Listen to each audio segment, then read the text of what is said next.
On the door of the theology postgraduate room at the University of Nottingham, we have Ecclesiastes chapter 12, verse 12 printed. It says, "Of making many books there is no end, and much study is a weariness of the flesh." So that's our motto. Why? Because, well, you try doing a PhD. That's what it's like. A weariness of the flesh. That's all. We're going to talk about Ecclesiastes today. It's a book in the Old Testament. It follows Proverbs. It's put in that order because it's believed that Ecclesiastes, traditionally it's been attributed to Solomon, the son of David.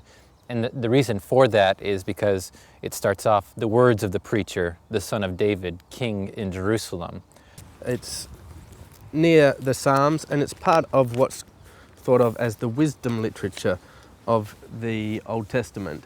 And so the wisdom literature is, like it sounds, it's proverbs, wise sayings, a lot of that sort of thing, reflections on how, what it means to live in God's world.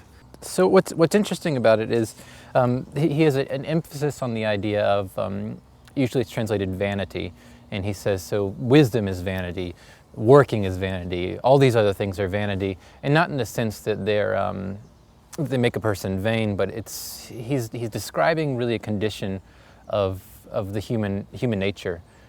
Vanity of vanities, says the teacher. Vanity of vanities, all is vanity. By vanity, he means everything is empty, everything is meaningless. So some translations say, meaningless, meaningless, everything is meaningless.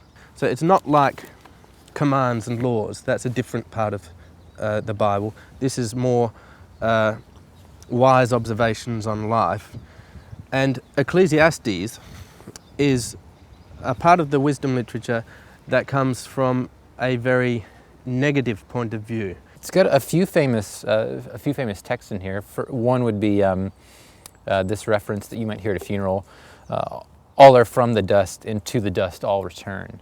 There are some famous bits in Ecclesiastes. One of them has been made into a famous song, so I'll read the words and you might recall the song. And there's also a song that comes straight from Ecclesiastes 3. The song is called "Turn, Turn, Turn," written by Pete Seeger. The Byrds popularized it.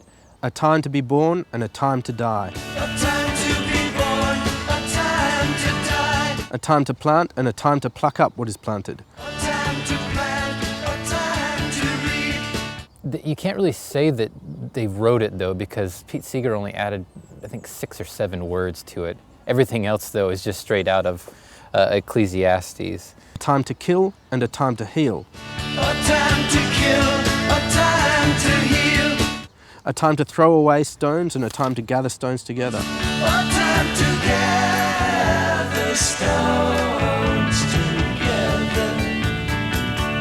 So there was that well-known song from the 70s by the Byrds that is based on that passage, a time to do this and that and the other. There was a movie called A Time to Kill, so this passage has been fairly influential.